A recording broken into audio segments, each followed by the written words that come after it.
I think the SNP is going to do incredibly well in this by-election. The Labour Party seem to be going around like this is already in the bag, and I think they may well be in for a shock in that regard, because the folk that I've just spoken to have been pretty relentless in saying that their major concern is the cost of living crisis, but the consequences of Brexit and exacerbating that cost of living crisis. And what we do know for certainty is that the Labour Party support Brexit. So when it comes to some of the biggest issues of the day, the public are looking on this, looking at where Keir Starmer stands, looking at where the SNP stands, and they're seeing a clear dividing line between us and the Labour Party, but also us and the Tory Party, something which they're finding very challenging with the Labour Party at the moment.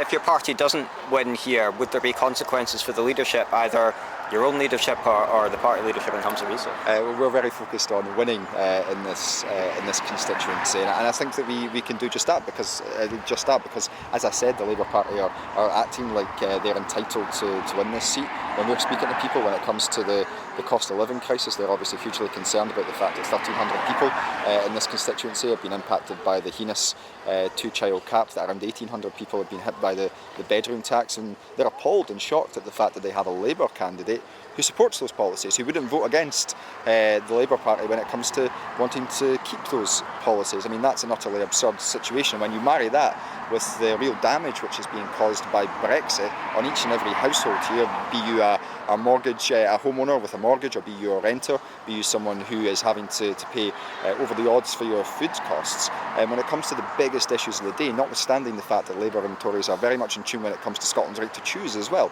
I think it's clear that there's a big dividing line between ourselves and the Labour Party, and I'm confident that Katie will be successful.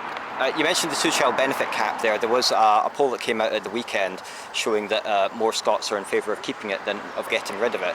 Are you still going to be campaigning on that line? Is that still going to be part of your leaflets? Well, as I said, there's around 1,300 people in this constituency out in South Lanarkshire, as I understand it, who've been impacted by this most heinous of policies.